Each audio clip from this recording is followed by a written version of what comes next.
that I found from that, I must learn to receive.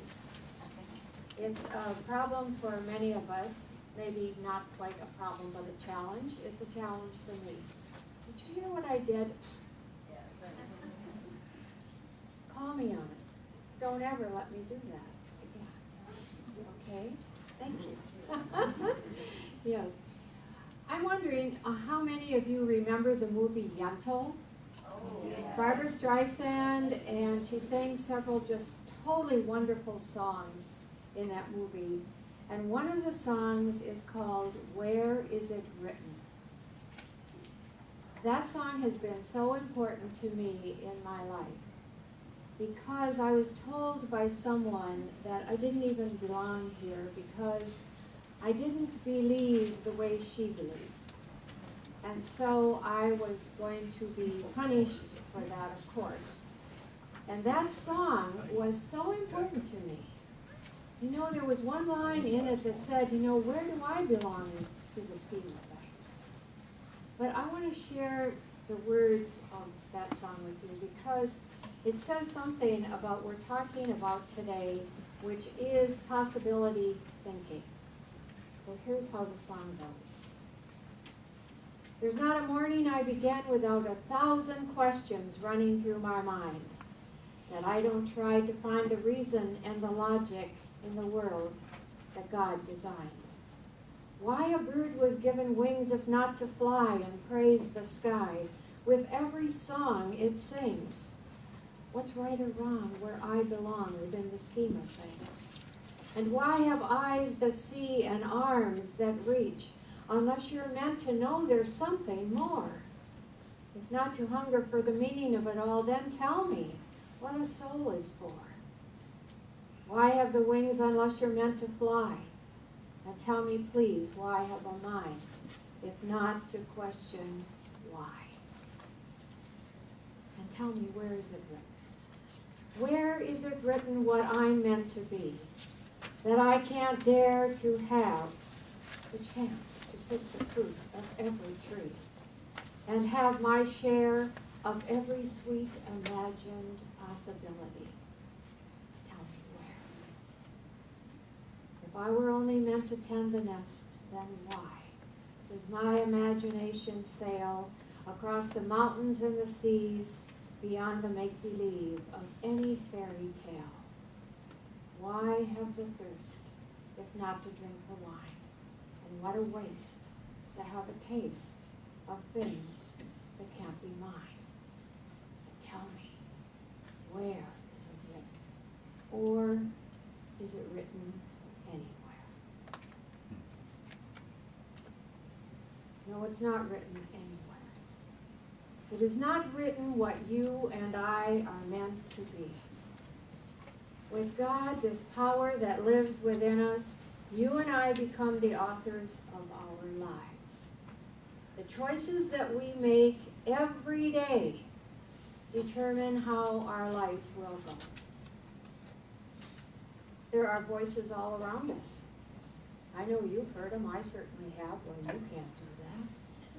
Be careful who you tell your dream to, because you will find that there are many who want to squash your dream. Oh, I don't think they mean to. They're just trying to tell you, be so cautious, be careful, because you can't do that. You're going to fall on your face. You're going to be a failure. Haven't we all heard it? You can't do that. When I heard it when I was young, then I was young. You're too young. Well, I've heard it now. You're too old. And so a big one now in this world today is you're too poor. There are millions of people that are saying that. Last week, a woman came into the center and she said, I need help. And Kathy said to her right away, well, we don't keep any money here at Unity, so we don't have any money to give you. Oh, I'm not asking for money, she said, but I'm very hungry. And I said, well, then you are asking for money. Well, yes. And I said, well, we don't have any here, but let me see what I have in my billfold. So I had 2 5s, and I gave those to her. And before I give to any stranger, they're going to have to listen to a little bit of I don't want to call it a lecture, but a few affirmations, you know? And so I said to her, I give this to you, not in your helplessness, not in your lack, but I give this to you in prosperity and to the fulfillment of your life. That I see before me a woman that is able-bodied and relatively young. And she said yes. And I said, so I give this to you to build a new life. Let this be the beginning of something good for you.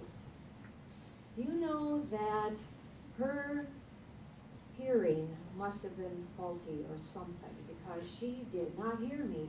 I could tell. Do you know why? Because the next sentence out of her mouth was this. Now, in that shed back there, she said, do you have any brake fluid? What? Brake fluid? We don't have a garage back there. This isn't a place where we keep brake fluid.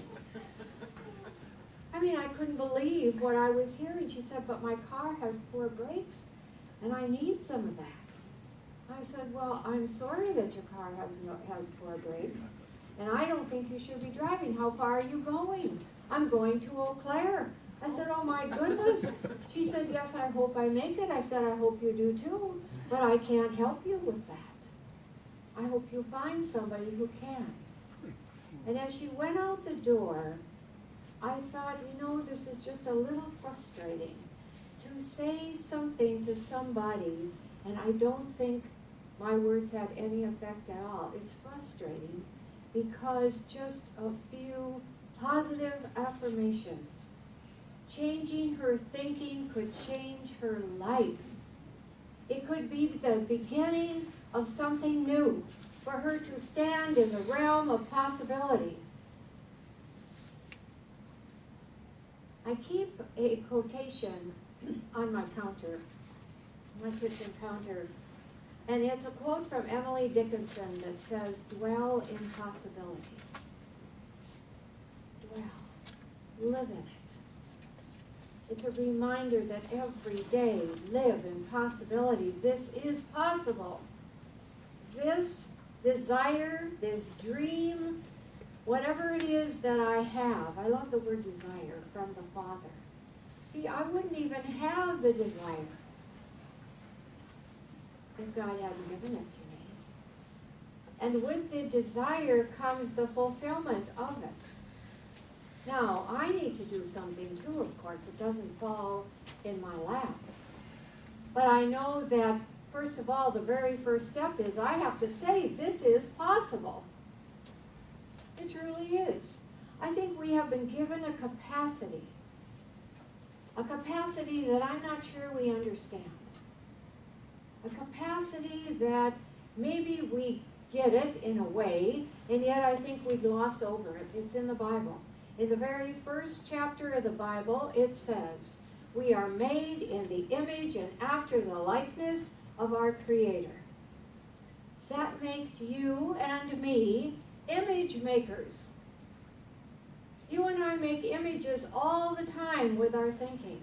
Well, what kind of images are they? Are we imaging things that are possible? Or are we standing in our circumstance? And I have to tell you about this word circumstance. I absolutely love it. And this is what came from our prosperity class, that Mary Morrissey, right up here on the screen, said, circumstance? Well, that's the circle you're standing in right now. Is it good? Could it be better? Many times we make images of that circumstance and nothing happens. Because we never see ourselves coming out of that and going and reaching for something higher. It all starts here, you know. It all starts with our thoughts. Making different pictures in our minds. Image. I-am-a-g-e. This is the I am age. You and I are in this I am age right now. Why? Because we have the awareness of it. So, Creator, the power within us is saying, come on, take a bigger bite of life. Image what's possible for yourself. You may have heard the story about the man who was riding his bicycle in heavy traffic. The bicycle careened out of control. He hit something on the road and he fell off the bicycle. He's laying there on the pavement with his nose practically about that far from this big moving truck. And he says, as I'm laying there, my whole life passed in front of my eyes. And do you know what was the scariest thing? Not because I was so close to traffic. The scariest thing was that my life wasn't even interesting. It wasn't interesting. He said that I have stayed in a situation that somehow I wanted to get out of it, but I always thought I couldn't. And so my life has been small, not interesting. So I'm going to ask you right now, what if your life passed before you now? What would it be like? Just give you a moment to think about that. From the time that you were a little kid and all the way up through growing up and now, wherever you are in your life now, is it interesting? Is it exciting? Is it alive? Do you dwell in the realm of possibilities? Or do you say, no, I don't think this is possible? What do you say to yourself? You know, I say it's good if there is discontent in your life, because that could be God speaking to you and saying, don't settle for less. Don't live a small life. I'm offering you a big life. I'm offering you one. When you walk with me, we can experience things together that you will not even believe. Come, let's do life together. You're never, ever going to receive a better invitation than that.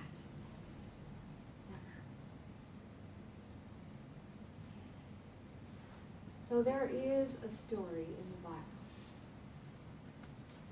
It's a story about possibilities. The story tells us that there are possibilities that we can walk with our dream, we can walk with God, and we can have what we desire. Or, the story also tells us that we can say it's impossible. And we can settle for less. And we can stay in our little circle, our little circumstance. We can have it either way. So this story is found in the book of Numbers. How often do we ever quote from the book of Numbers? You know where it is? Oh, some of us probably know where it is, and others, oh, I never even heard of it, you know. So remember how as kids we used to go, Genesis, Exodus, Leviticus, Numbers, Deuteronomy, and you know, on and on.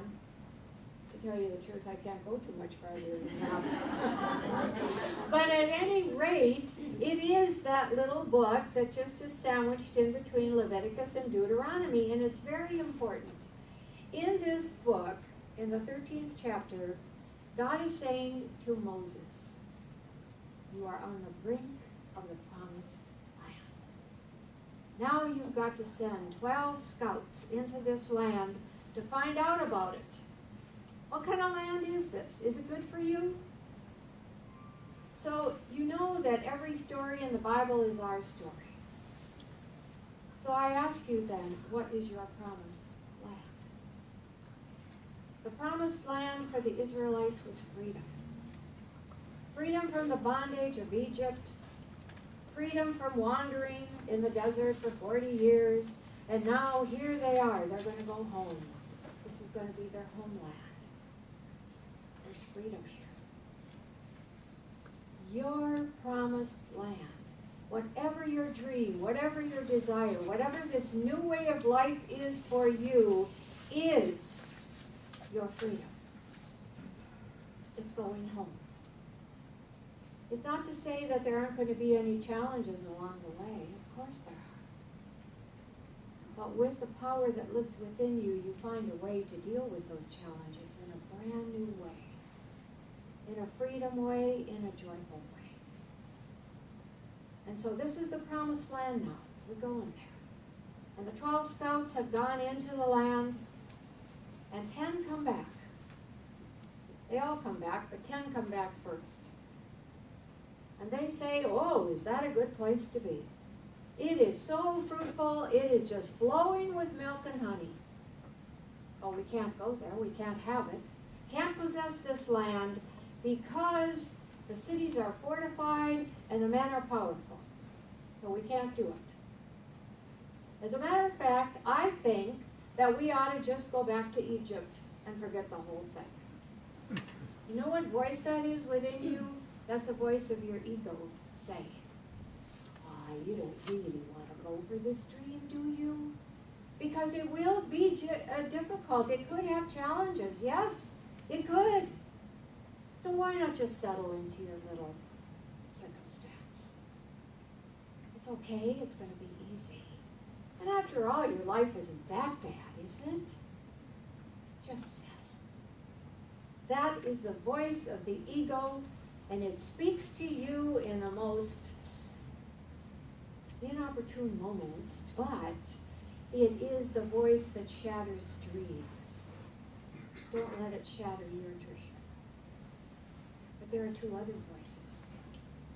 And these 2, Joshua and Caleb, and they say, yes, this is the most wonderful land, flowing with milk and honey and the most gorgeous fruits and everything that you could ever imagine, and we can have it.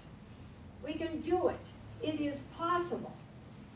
Let me tell you what the name Caleb means. Fearlessness and courage. You have that voice within you. And then there is the voice of Joshua. He is the I am power within you. I am. The power, the authority that is within you. The I am is God individualized in you. It is the Christ. The same power that Jesus had in him, you have in you. That's your power. Now, we all have it. We all have that power. Every single person, including the woman that came in here asking for brake fluid. She has it too, but she's not aware of it. But you are. And when you are aware of it, you have the responsibility. And responsibility is the ability to respond to life in a higher, more loving, more positive way. You see, we are creators. What do creators do? They create. They don't react. They create a new and glorious response. Reaction, what does that do? Keeps you nice and tight in this little circumstance. No, we don't react. When someone pushes your buttons, what do? Well, reaction says you just get angry and you have a back and forth thing going right away. No, you create. You create a loving response. See how far that gets you. You'd be amazed. So here's my invitation. Get to know this great I am. Be with it. Be still with it. Talk to it. This is your partner in this life. And it will see you through anything. Let it flow through you. Let it show you great things. So that you can have your share of every sweet, imagined